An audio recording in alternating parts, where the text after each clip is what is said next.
Graça e paz. Pode assentar, toda a igreja. Prazer voltar aqui nessa igreja tão abençoada e rever o pastor Paulo, grande amigo. Obrigado, pastor, como sempre, nos recepciona de uma forma muito carinhosa. Para mim é um privilégio poder voltar aqui, não é? Estamos findando o ano e essa noite o Senhor me trouxe aqui para trazer uma palavra de esperança ao teu coração, não é? Não foi um ano fácil para muitas pessoas, mas eu acredito que a mensagem de hoje vai trazer um refrigério para a tua alma e vai fazer com que você termine um ano bem, feliz e, sobretudo, na presença de Deus. Deus abençoe a todos, os irmãos também que estão na internet acompanhando, este culto. E eu queria compartilhar com você um texto da Escritura. Primeiro livro do profeta Samuel, capítulo de número 17.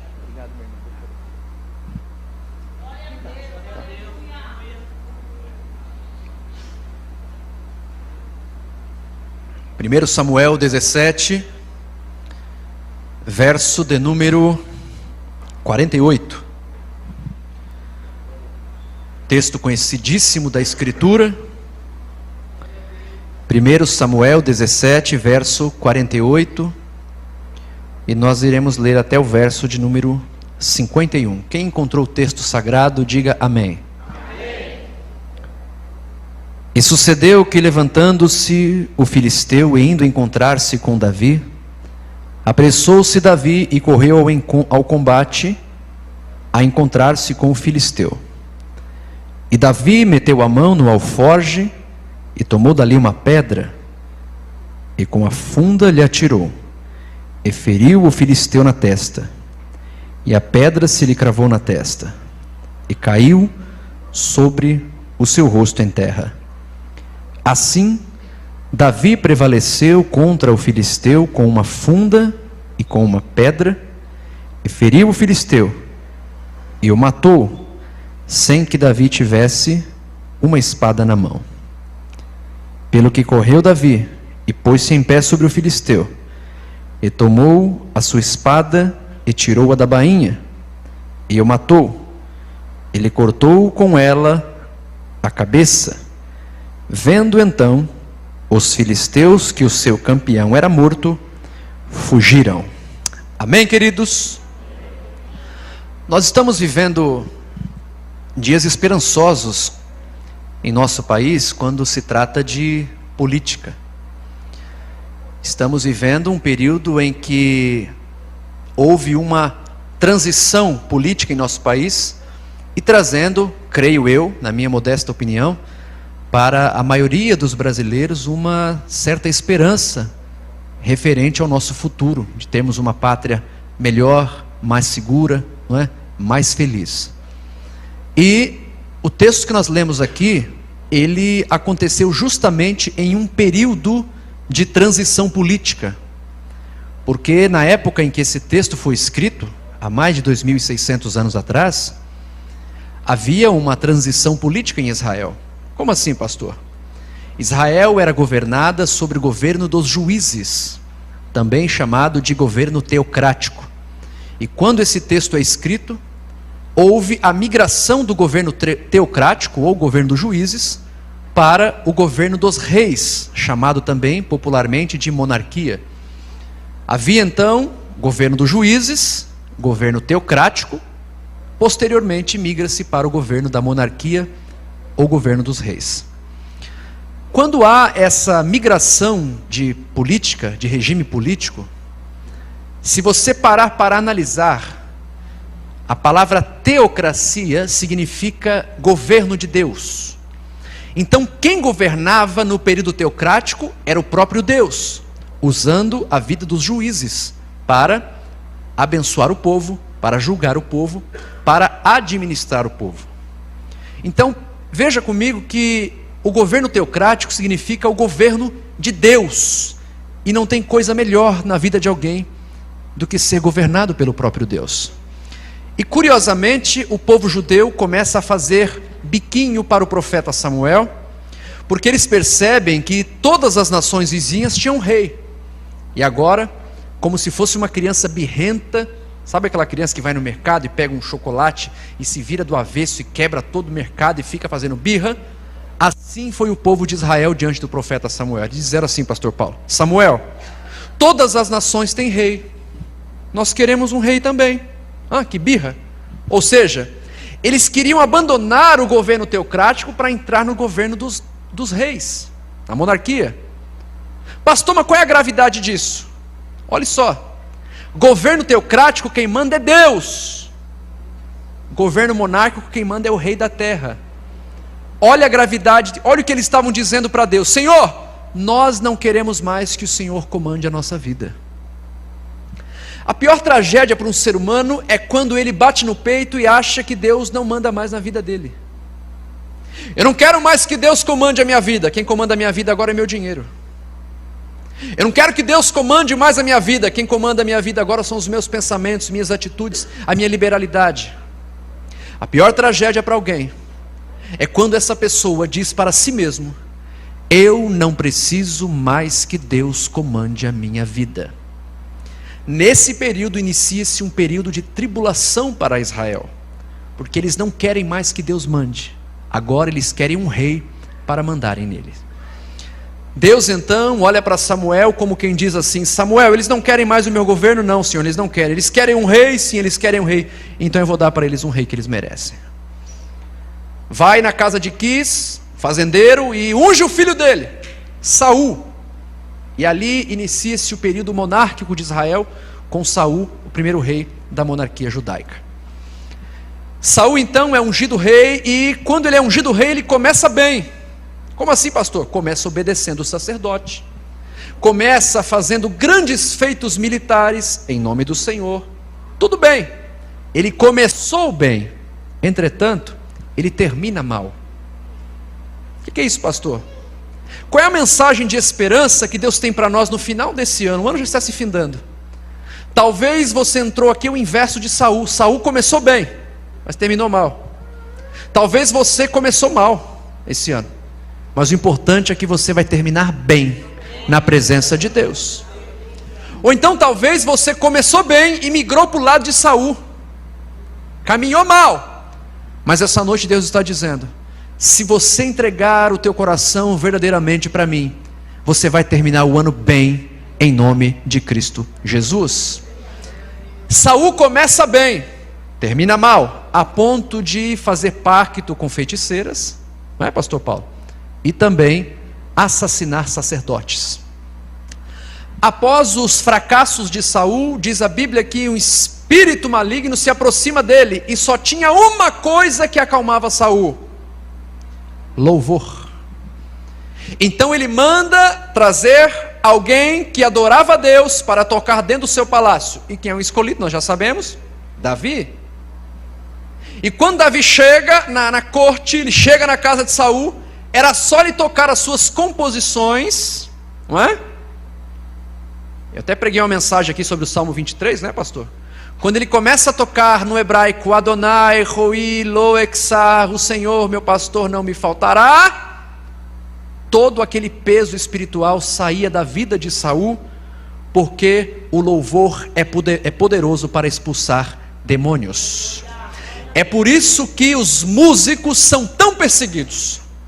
É por isso que o diabo entra dentro da igreja e chega num músico e fala assim: rapaz, você toca bem, hein? Você não quer fazer parte da banda de forró ali, não? Te pago 600 por noite. É por isso que o diabo pega os talentos dentro da igreja e leva para o mundo. Você canta bem, meu amigo. Não quer fazer um backing vocal para a dupla sertaneja, não? Daqui a pouco está envolvido em prostituição, em adultério, em fornicação. Por isso que somente louvor expulsava demônios da vida de Saul. O que significa, pastor? O louvor é poderoso. O que você tem ouvido dentro da tua casa? O que você tem ouvido na playlist do seu carro? Adoração? Ou você gosta de ouvir uma música que não engrandece o nome de Cristo? Você sabia que um louvor dentro de um lar é poderoso? Será que se Davi tivesse tocado algo que não agradasse a Deus, Saul iria se acalmar? Será que os demônios que manifestavam usando a vida de Saul iriam sair se Davi não tocasse algo que glorificasse a Deus? Às vezes eu vejo o crente dizendo: mas minha casa está uma perturbação. O que você está ouvindo lá? Minha casa está um inferno. O que você está ouvindo lá? Dentro da tua casa tem que ter louvor. Dentro do teu carro tem que ter louvor. Dentro do teu celular tem que ter louvor. O louvor é poderoso para destruir barreiras. Quem está entendendo o que Deus está dizendo aqui? Glorifica Jesus. Eu não posso vir para o culto aqui adorar, choro para lá, choro para cá, chego em casa, tome música que não agrada a Deus. Deus está falando aqui com alguém. Então Davi tocava e os demônios da vida de Saul saíam. Nesse intervalo, acontece a maior guerra épica da história. Havia dois montes, ok? Vale do Carvalho e Vale do Socó. De um lado Israel, do outro lado os filisteus, e no meio desses dois montes uma espécie de arena.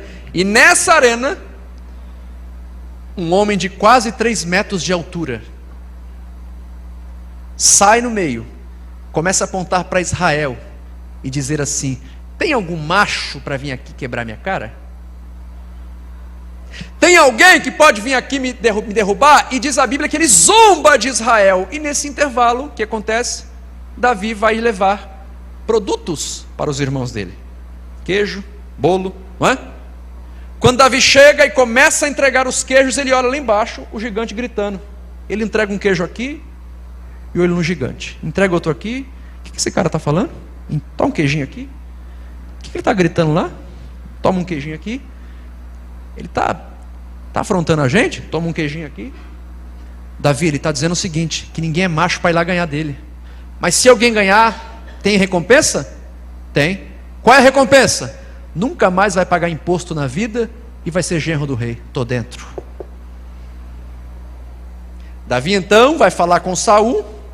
Nós já sabemos a história. E quando aquele Golias começa a gritar, eu entendo que esse Golias é a representatividade do próprio Satanás. Por quê, pastor Marcelo? Eu te explico. A Escritura se refere ao nosso Deus, o Deus que você serve, ao Deus que eu sirvo, com alguns atributos, dentre eles 3 que eu quero destacar. Primeiro, Deus é onipotente, ou seja, Ele tem poder. Pastor, o diabo tem poder? Tem. Pastor, o diabo tem muito poder? Tem. Pastor, o diabo tem muitíssimo poder? Tem. E Deus? Deus tem todo o poder. É diferente. Se Golias é a representatividade do próprio Satanás, obviamente significa que ele tinha poder, mas não tinha todo o poder. Tanto é que perdeu a guerra, né, pastor? Segundo, a Bíblia diz que o nosso Deus é onipresente, ou seja, Ele está em todos os lugares ao mesmo tempo. O Deus que está falando aqui hoje, no Jardim Almanara, pode estar curando alguém agora lá no Japão. O Deus que está falando aqui agora, pode estar curando alguém lá na Áustria. O Deus que está falando aqui agora, pode estar batizando alguém com o Espírito Santo lá na China, porque Ele está em todos os lugares ao mesmo tempo.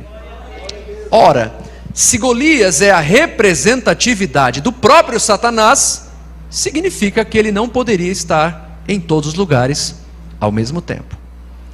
Terceiro, a Bíblia diz que o nosso Deus, o Deus que você serve, Ele é onisciente. O que é isso, pastor? Ele sabe tudo. Ele é tão onisciente que a Escritura diz que antes que a palavra chegue na tua boca, Deus já sabe o que você vai falar. Portanto, Ele é o único que conhece os pensamentos. Ele sabe tudo. Se Golias é a representatividade do próprio Satanás, significa que Golias não sabia de tudo. E é sobre isso que eu vou pregar essa noite. Sobre 5 coisas que Golias não sabia. Vamos repetir para você gravar? Diga comigo assim: 5 coisas que Golias não sabia. Muito bem. Primeira coisa que ele não sabia era o seguinte: Ele começa a gritar, gritar, gritar, e não desce ninguém para enfrentá-lo. Então, a primeira coisa que ele não sabia: quem era o seu adversário? Não tem a menor noção quem vai descer aqui. Ele não sabia quem era o seu adversário. Se ele é a representatividade do próprio Satanás, tem coisas que Deus não permite Satanás saber. Ou seja, hoje ele vai saber quem é o adversário dele. Como assim, pastor? Quem era o adversário de Golias? Primeiro, era alguém que Deus ungiu. Tem alguém que Deus ungiu aqui essa noite? Segundo, era alguém que Deus escolheu. Tem alguém que Deus escolheu aqui essa noite? Terceiro, é alguém que Deus escolheu para vencer. Você vai vencer em nome do Cordeiro de Deus. Vai vencer. Muito bem, a primeira coisa que Golias não sabia: quem era o seu adversário. Segunda coisa que Golias não sabia era aonde esse adversário, que ele não sabia quem era, aonde o seu adversário se preparou para a guerra. Segunda coisa, aonde o seu adversário se preparou para a guerra. Eu quero abrir uma aspas aqui e dizer que toda guerra, toda luta, no caso aqui foi uma luta, né? Inclusive é o combate épico mais famoso da história, né? Desde a infância as crianças já aprendem na escolinha a pintar desenho de Davi e Golias. Combate épico mais famoso da história. E Golias não sabia aonde o seu inimigo havia se preparado para a guerra, porque toda luta tem que ter preparo. Se há um combate, seja ele em qual modalidade for, e um dos combatentes se prepara arduamente, e o outro fica na rede tomando água de coco, esse que fica na rede água de coco vai passar uma vergonha terrível. Porque todo mundo que vai para um combate, para uma luta, precisa de preparo. E Golias não sabia não tinha a menor noção aonde Davi havia se preparado. Por quê, pastor? Porque há uma diferença grande entre o preparo de Davi e o preparo de Golias. Há uma diferença muito grande entre o campo de treinamento de Davi e campo de treinamento de Golias, e eu te explico. Aonde que é o campo de treinamento de Golias, pastor? Musculação, luta de espada, soco em saco de boxe. Estou ilustrando para você entender. O treinamento de Golias é no campo material, campo da carne. E treinamento de Davi: harpa na mão, adoração e glórias e aleluia para o céu. A pergunta que Deus faz para mim e para você essa noite é a seguinte: todos nós enfrentamos lutas e batalhas, sim ou não? A pergunta é: você está no campo de Golias ou no campo de Davi? Ah, pastor, pisar no meu calo, eu chuto o balde. Campo de Golias, carne, temperamento explosivo, crente pavio curto, campo de Golias. Ah, mas não me fecha no trânsito não, que eu viro demônio. Campo de Golias. Pede para Deus te dar longanimidade, calma, paciência. Ah, mas não gostei de tal negócio, eu vou fazer um texto desse tamanho na rede social, vou arrebentar. Campo de Golias. Em qual campo você está treinando o combate? Qual é o campo de Davi, pastor? Mateus capítulo 6, verso 6. Entra no quarto, fecha a porta do quarto, dobra o joelho no quarto, boca no pau no quarto, e Deus te honrará no quarto. Você não precisa provar nada a ninguém. Por isso você tem o quarto e o joelho para combater no campo de Davi. As maiores guerras dos homens e mulheres de Deus, de todas a Escritura, foram no campo de Davi, ou seja, no campo da adoração, do louvor e da oração. A gente perde batalha na vida quando a gente confia no braço. A gente perde batalha na vida quando a gente confia no blá blá blá. A gente perde guerra espiritual quando a gente migra para o campo de Golias. E há uma diferença muito grande entre campo de Golias e campo de Davi. Todo lutador se prepara para a guerra de uma certa forma. Vou dar um exemplo para você. Os mais antigos aqui vão lembrar desse lutador que eu vou citar agora. George Foreman, não é? Quem se lembra? George Foreman, campeão mundial de boxe. Inclusive lançou até os produtos, né? George Foreman Grill. Eu comprei todo feliz. Minha esposa falou: você vai comprar isso, vô? Você vai limpar? Ô troço ruim de limpar. Está lá encostado até hoje.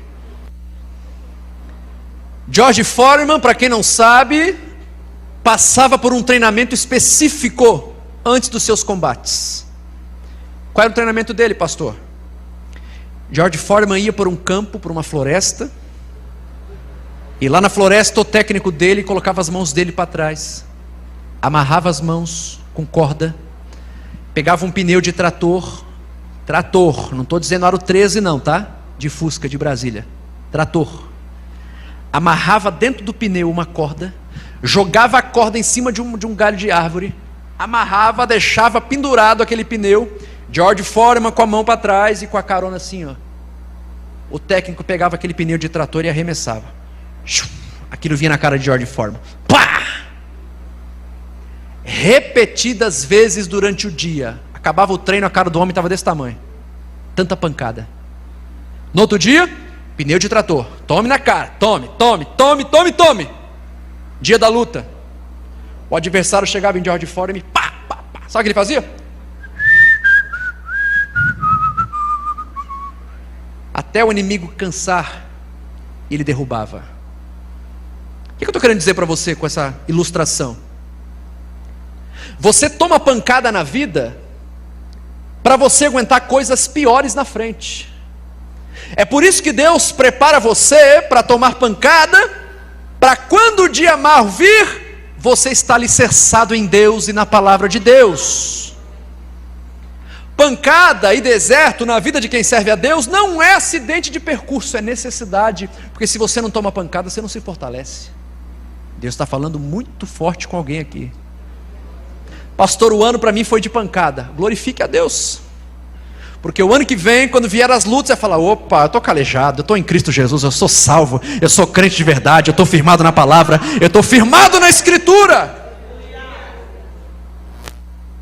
E assim era a vida desse homem. Chegava na luta, ganhava, porque estava acostumado a tomar pancada. Deus está dizendo para alguém aqui: eu permiti que 2019 fosse um ano de pancada, não para te humilhar, não para te colocar para baixo, mas te deixar mais forte para o próximo ano que vai vir, e você vai andar em triunfo para a honra e glória do meu nome. Quem recebe essa palavra profética, glorifique a Jesus nessa noite. Então ele não sabia aonde o seu inimigo havia se preparado para a guerra. Qual é o recado de Deus para nós essa noite? Quer triunfo em 2020? Então aprenda a se preparar no campo de Davi. Louvor, palavra e adoração. Saia do campo de Golias, saia do campo da carne e aprenda a andar no campo do Espírito, porque só assim você vencerá as batalhas da vida. Terceira coisa que Golias não sabia: quando ele olha para o monte, pastor Paulo, ele vê um menino franzino descendo, correndo. Acho que ele pensou: será que alguém vem me dar um recado? Quando ele olha, ele vê Davi descendo. Quando Davi chega perto dele, ele não sabia mais uma informação: por que não mandaram alguém mais alto? Ele não sabia. Sabe uma coisa que eu acho, opinião minha, não está na Bíblia, mas eu estou ilustrando para você entender. Uma coisa que eu acho que Golias deve ter feito quando viu Davi, acho que ele fez assim, ó. Sabe aquela risada? Eu acho que quando Davi chegou, ele deve ter falado assim: meu filho, você vem me dar um recado? Cadê o bilhete? Deixa eu ver. Não, eu vim lutar com você. Quando ele sabe da notícia, ele não imagina por que não veio alguém mais alto. E a pergunta que não quer calar: Golias era alto, quem devia lutar com ele? A pessoa mais alta de Israel, pelo menos para chegar perto. E quem era o mais alto de Israel? Saul. E por que Saul não foi? Porque perdeu a unção. Quem perde a unção não tem peito para enfrentar gigante. Você pode perder muita coisa na vida, mas não perca a unção e a graça de Deus na tua vida. Porque gigantes são muitos. O desemprego é um gigante, A doença é um gigante. Se você perder a unção e a presença de Deus na tua vida, você não vai ter força para enfrentar esse gigante. A pior coisa para a vida de um homem, de uma mulher de Deus, é quando a unção vai embora. Quando perdemos a unção, não temos peito para enfrentar gigante. Não é? Já viu aquele obreiro ninja? Como assim obreiro ninja? Manifesta o demônio na igreja. Obreiro, cadê? Ele pega a pólvora e some. Por quê? Perdeu a unção. Essa noite Deus está falando para alguém aqui. Não foi fácil o ano para você, mas essa noite você tem a oportunidade de abrir o teu coração e receber de volta a unção perdida, levar para a tua casa, restaurar a tua família, restaurar o teu casamento, restaurar a tua emoção, restaurar o teu coração. A unção volta para aqueles que creem hoje. Você crê que a unção está voltando para a sua vida essa noite? Então ele não entendeu. Por que não mandaram alguém mais alto? É claro, alguém mais alto deveria ser Saul, não veio porque perdeu a unção. Quarta coisa que Golias não sabia. Ele olha para Davi e fala: tudo bem, você vai lutar comigo? Só que uma coisa mais que eu não entendi. Por que esse cara veio sem armadura? Quarta coisa que Golias não sabia. Por que Davi veio sem armadura? A resposta é simples, rápida e objetiva. Porque tentaram colocar nele a armadura de Saul. E homem de Deus não põe a armadura de quem perde unção. O que significa colocar a armadura de Saul? É colocar a armadura dos outros. Deus tem uma armadura sob medida para você. Deus é o melhor alfaiate do mundo. A tua armadura é sob medida. Você não precisa colocar a armadura de ninguém. Meu pai tem uma frase, pastor Paulo, muito inteligente. Frase do meu pai. Meu pai dizia para mim assim: meu filho, eu nasci original e não vou morrer cópia. Qual é a filosofia dessa frase? Seja o que você é. Você não precisa pôr a armadura dos outros. Eu vou cantar um hino daquela irmã, vou comprar o playback. Pode cantar, lindo, bonito. Mas deixa eu ver o encaixe, deixa eu ver o sapato que ela tá, vou comprar o mesmo. Aí vai lá ver o sapato, R$3.000, faz em 15 vezes, mas compra o sapato da irmã. Agora deixa eu ver o videoclipe no YouTube, para ver os gestos que ela faz, que eu vou fazer igual. Que é isso? Está colocando a armadura dos outros. Uma vez eu fui numa igreja de um amigo, pastor, assistir um culto, e chegou um pregador para pregar lá.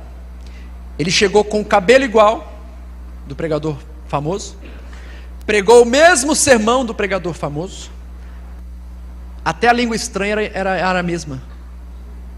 O que é isso? Colocando a armadura dos outros.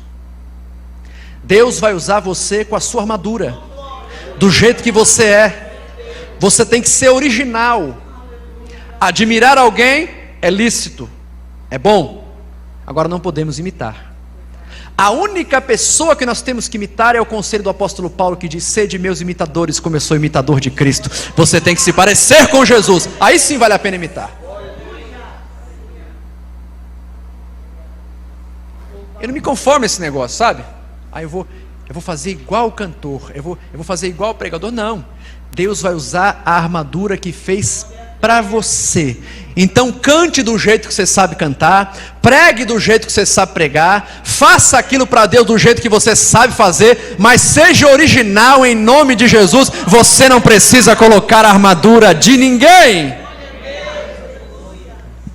E nesse intervalo, Davi olha, não é? Mira, pega a pedra, coloca lá e começa. Olhando lá, mirando. Quando ele arremessa a pedra, diz a Bíblia que a pedra vai, pega na testa do gigante e o gigante cai. Eu vou dar uma receita agora para você. Eu vou dar uma receita aqui para você. A maior receita da Bíblia é para quem quer andar em triunfo. Eu só vou dar a receita para quem quer andar em triunfo. Tem alguém que quer andar em triunfo aqui? É a maior receita da Bíblia, é infalível. Quando Davi arremessa a pedra, o gigante cai. Quem derrubou o gigante? A pedra. Quando Jesus chega para Pedro, Ele diz: tu és Pedro, sobre essa pedra edificarei a minha igreja. Pedro, tu és Petros, pedra pequena, no grego, fragmento de pedra. Mas sobre essa rocha, que sou eu, sobre Petros, edificarei a minha igreja. A pedra tem nome, é Cristo Jesus. Somente Jesus tem poder para derrubar gigante. O gigante da tua vida, quem derruba é Jesus. O gigante no teu trabalho, quem derruba é Jesus. O gigante na tua família, quem derruba é Jesus. Só Cristo tem poder para derrubar gigante. Então a primeira receita está aqui, é andar com Jesus. Não largue Jesus por nada. Não troque a comunhão com Jesus por nada.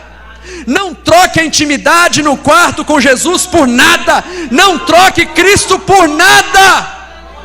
E a gente põe tanto empecilho para vir para o culto, né? Às vezes um programa é mais importante, às vezes um compromisso é mais importante. Nada é mais importante que Jesus na tua vida. Muito bem, então a primeira receita é andar com Jesus, com a pedra. Só que tem um porém. Quando o gigante cai, Davi sobe no pescoço, arranca a espada e corta a sua cabeça, como quem diz: está liquidado, esse não volta mais.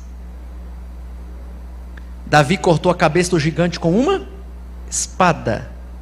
Está aqui a receita para você andar em triunfo. Primeiro, andar com a pedra de Israel, Jesus, e nunca abandonar a tua espada, que é a tua bendita e poderosa palavra. Queridos, tem países do Oriente Médio que, se alguém arrancar uma folha de Bíblia e meter no bolso e for pego, é executado na hora. Nós temos um tesouro aqui nas nossas mãos, e a gente lê isso aqui 5 minutos por dia. Como queremos andar em triunfo desse jeito? Como? O Deus que nós servimos está descrito nas páginas da Escritura. Quer conhecer a Deus? Bíblia. Quer conhecer a palavra? Bíblia. Quer andar com Deus? Bíblia. As duas melhores receitas para o triunfo: pedra e espada. Jesus e a palavra. Pedra e espada. Jesus e a palavra. Agora a pergunta que não quer calar é o seguinte: por que Davi cortou a cabeça com a espada? Porque a pedra derruba o gigante e a espada liquida de vez. Pedra derruba e espada liquida de vez. Por quê? Se Davi não tivesse pegado a espada, certamente o gigante ia acordar, ia arrumar o capacete, ia passar a mão no sangramento, ia voltar para enfrentá-lo. Escute o que eu vou te falar, que Deus vai falar com você agora. Se Davi não pega a espada e corta, havia probabilidade do gigante voltar. Ou seja, a pedra derruba, Jesus derruba, mas a manutenção da vida espiritual tem que ser com a palavra, porque se você não pratica e não lê a palavra, o gigante que te enfrentava pode voltar para derrubar você. E eu vou ser explícito no que eu vou falar aqui. Talvez você tenha uma fraqueza na vida, como todos nós temos. Pastores têm, todo mundo tem, né? Ninguém aqui é querubim ungido, ultra mega super blaster santo, não é? Todos nós temos, né, pastor, nossas fragilidades. E o diabo é tão inteligente que ele vai lá na tua ferida. Ele não vai jogar coisa na tua mente, na tua frente, que você não liga, né? Vou te dar um exemplo do que eu estou falando. Toda a minha vida, mesmo quando eu não era crente, eu nunca gostei de bebida, nunca, nem de cerveja, nunca. Você acha que o diabo vai pôr 1 litro de Red Bull de Ballantines na minha frente? Para que ele vai perder tempo com isso? Então ele sabe onde é a tua ferida. Ou seja, você pode sair daqui hoje com fé, com a pedra na mão, vou derrubar esse gigante, ele cai mesmo, porque Jesus tem poder para derrubar. Só que se você não usar a espada, aquele gigante adormecido se levanta, e amanhã ou depois você está pecando de novo. Você pode ter uma fraqueza, seja ela qual for, não me interessa. Você pode sair do culto hoje cheio de fé, cheio de alegria na alma, não é? Dizendo: olha, eu derrubei o gigante. Só que aí amanhã você volta a ser negligente. não pega na espada para manusear a espada, não lê a palavra, não tem comunhão com Deus, não vai para o quarto de oração, o gigante vai levantar e vai voltar a enfrentar você.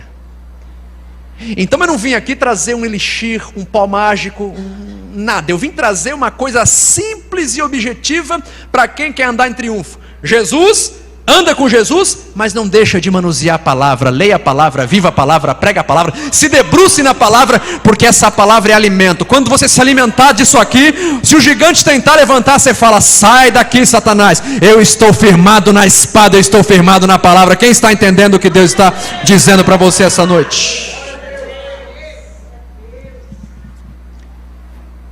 Alguém entendeu o que Deus disse até aqui? Diga amém.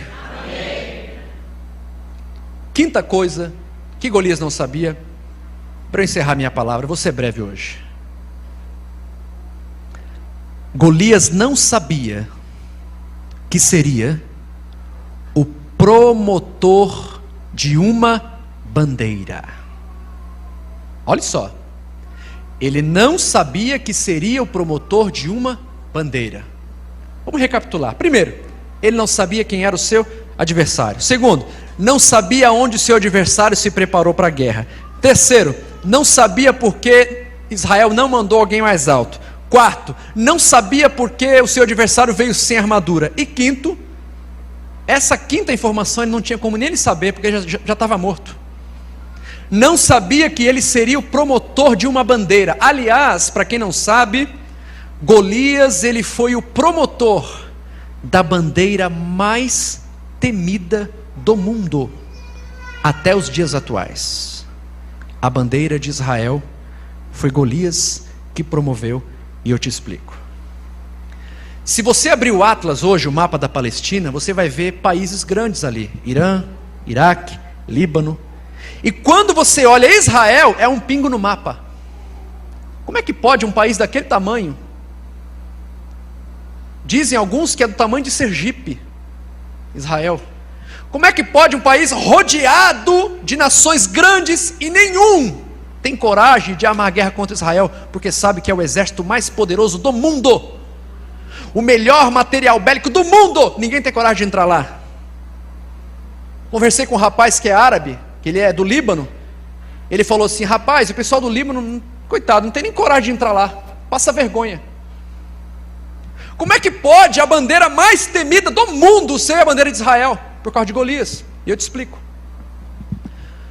O mesmo povo que outrora estava fazendo biquinho para Samuel, dizendo: nós queremos um reizinho, e não queriam mais que Deus governasse a vida deles, esse mesmo povo agora não faz biquinho mais para Samuel, faz biquinho para Davi.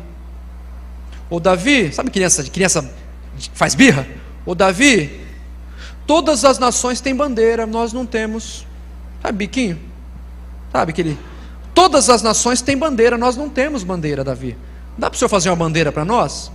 Porque quando os exércitos vêm guerrear conosco, eles vêm com uma bandeira hasteada na frente, e todos os soldados vêm com escudo, com as bandeiras das suas respectivas nações, e nós não temos bandeira, Davi. Faz uma bandeirinha para a gente. Davi: tá bom, vou fazer, claro que eu faço. Aí Davi vai lá no hebraico arcaico, que é o proto-hebraico, e ele pega a letra do nome dele, a letra Dalet, que é a letra D. Escute isso, presta atenção. A letra Dalet é a letra D, e Davi no hebraico se escreve David, com D mudo no final. Portanto, tem duas letras D, dois Dalet. O Dalet no proto-hebraico era um triângulo.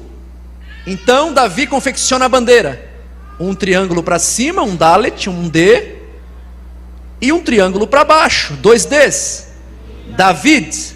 Por isso é chamado de estrela de Davi, porque tem um D para cima e tem um D para baixo. Bandeira de Israel, estrela de Davi, por causa dos dois Ds, dos dois Dalets do nome Davi. Então quando Davi coloca a bandeira de Israel, coloca o Dalet, coloca os dois Ds e faz a bandeira e fala: tá bom, meu povo, está aqui a sua bandeira. Aí o exército confecciona a bandeira, vai um cavaleiro na frente, e todos os escudos dos judeus dentro do exército com a bandeira com a estrela de Davi. Quando Davi saía para a guerra, um cavaleiro na frente, marchando com aquele D para cima e um D para baixo. Quando o exército olhava aquela bandeira, eles identificavam Davi. Então eles olhavam e diziam assim: não é possível, o Deus que derrotou o campeão dos filisteus é o Deus de Davi. Ele está vindo contra nós. Nós não temos chances contra o Deus de Davi. Golias promoveu a bandeira mais temida do mundo. E eu quero profetizar algo essa noite, no final do ano, para quem quiser levar para casa. Esse Golias que está enfrentando você, a tua saúde, a tua vida, vai.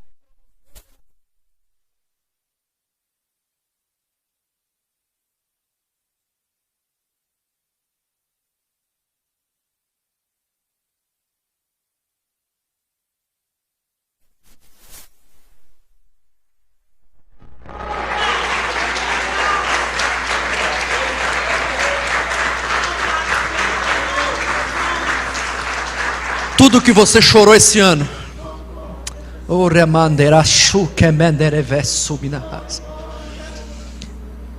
cada pranto, cada lágrima que caiu dos teus olhos esse ano,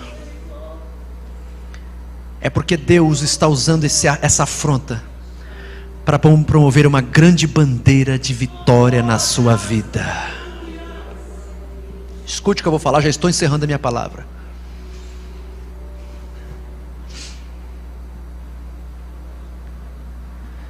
Davi, quando foi jogar pedra no gigante, diz a Bíblia que ele pegou 5 pedras nas mãos. 5 pedras colocou no seu alforje. Quantas pedras, igreja? Já estou encerrando, olhe para cá. Pastor, por que Davi pegou 5 pedras? O ano está se findando, né? Deus tem uma palavra de esperança para você agora. Davi pegou 5 pedras, porque ele sabia: se eu errar a primeira, eu tenho a segunda. Se eu errar a segunda, eu tenho a terceira. Se eu errar a terceira, eu tenho a quarta. Pastor, não entendi. Você tentou algo esse ano e não alcançou? Tem mais pedra aí, o ano que vem você vai tentar de novo. Pastor, eu queria tanto que o meu cônjuge estivesse aqui no culto, dando glória a Deus, mas ele não veio um culto esse ano. Tem mais pedra aí? Se tiver, o ano que vem você vai tentar de novo, ele vai vir aqui. Oh Senhor. Pastor, eu estudei tanto para passar num concurso e não passei esse ano. Tenta de novo ano que vem. Pastor, eu tentei tanto pregar para o meu filho, para ele vir para o culto, e ele está lá com aqueles amigos lá que não servem a Deus. O que eu faço? Tenta de novo. Deus não se agrada de covardes. Pastor, eu tentei ser feliz. Vai tentar de novo. Se tem uma coisa que Deus ama, é persistência. E o Senhor me trouxe aqui essa noite para trazer uma palavra de esperança para você. Você precisava ouvir isso aqui hoje. Eu estou pregando para pessoas aqui que enfrentou um ano muito difícil. Talvez passou por luto, por enfermidade, talvez por problemas emocionais. Pensou: vou chutar o meu balde essa noite. Querida irmã, querido irmão, Deus está dizendo claramente para você: tenta de novo. Eu jamais vou abandonar aquele que tenta. E o Senhor me trouxe aqui para dizer que vai enxugar todas as lágrimas dos teus olhos. Porque esse ano não foi fácil, né?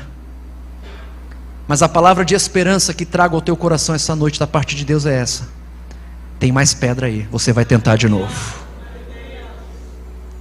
Você vai tentar de novo para o teu casamento voltar a ser feliz. Você vai tentar de novo.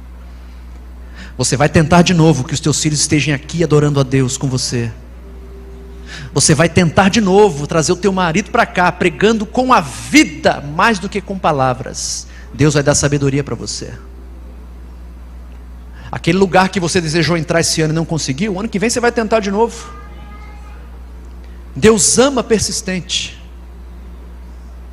E a palavra que eu deixo para você essa noite, antes de entregar o microfone e já orar por você, é essa: não deu esse ano, o ano que vem, tente outra vez. Antes de fazer uma oração por você, eu quero saber se há alguém em nosso meio que está afastado do Evangelho, pastor, eu estou desviado, eu quero voltar para Jesus. Se tiver alguém, levante a tua mão, eu quero orar por você. Pastor, eu tentei ficar na presença de Deus, mas eu não consegui. O cabo de guerra espiritual foi muito forte, eu acabei me desviando e não voltando mais para Jesus. Saul começou bem, mas terminou mal. Nesse culto, com um ano se findando, você ainda tem a oportunidade que Deus está dando para você essa noite, de terminar o ano bem, na presença de Deus. Tem alguém que quer voltar para Jesus? Se tiver, levante a tua mão, eu quero orar por você, quero abençoar você. Ou alguém que ainda não entregou a vida para Jesus. Pastor, eu nunca entreguei minha vida para Jesus. O que significa isso? Significa ser salvo, ir para o céu. Não existe salvação sem Jesus.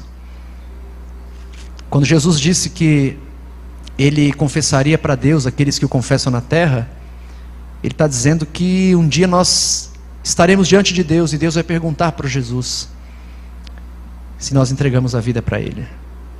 Se nós não entregarmos, nós estamos condenados ao lago de fogo eterno, ao inferno. Mas se Jesus dizer que você entregou o teu coração, além de você ser feliz, ter paz na alma aqui na terra, você vai morar no céu com Jesus para sempre. Num lugar onde não terá mais dor, mais pranto, mais lágrima, mais desespero, mais desemprego, mais angústia. E naquele dia eu quero te dar um abraço e dizer, tá vendo? Não valeu a pena entregar a vida para Jesus? Tem alguém que quer voltar para Jesus ou aceitar Jesus? Se tiver, levante a mão rapidamente. Termine um ano bem. Termine um ano bem. Eu vou falar algo para pesar na tua decisão, para encerrar minha palavra. Escute um conselho de um pai que está dizendo para você, eu amo você acima de tudo. Ou você escuta o conselho de Satanás, que está dizendo para você, fica aí no banco, você não está bem, outro dia você volta. Ele é tão mentiroso que ele fala isso, né? Outro dia você volta, outro dia você vai melhorar. Não, ele veio matar, roubar e destruir. Ele é mentiroso, ele é assassino, ele é homicida. Ele quer que você piore para que você não volte. Mas se você der um passo de fé hoje, Ele vai restaurar o teu coração, vai trazer alegria para a tua alma, e você vai ser salvo em Cristo Jesus. Você vai terminar o ano bem e começar o ano de 2020 abençoado, rompendo em fé, com mais pedra na mão, vai tentar de novo, e você vai cantar o hino da vitória em nome de Jesus. Já vou encerrar. Tem alguém? Se tiver, levante a mão bem alto. Termine o ano bem. Deus quer abençoar você. Não há ninguém? Curva a tua cabeça então, eu quero orar por você. Deus eterno, Deus vivo, em nome de Jesus, a tua palavra foi ministrada. Meu Deus, continua abençoando esse rebanho, a vida do pastor Diego, da sua família, do pastor Paulo, de toda essa igreja que tem impactado, Pai, a zona norte de São Paulo, trazendo a tua palavra pura e genuína. Deus, que o Senhor nos dê graça para terminarmos o ano bem. E o ano que vem, Senhor, nós vamos tentar de novo, porque o Senhor renovou o nosso estoque de pedras. E nós vamos sair daqui cheios da glória, da unção e da presença de Deus. Eu abençoo o teu povo e abençoo a tua igreja, em nome do Senhor Jesus. Amém. Os que acreditam nessa palavra, dê um aplauso para Jesus. Deus abençoe a todos. Glória a Deus.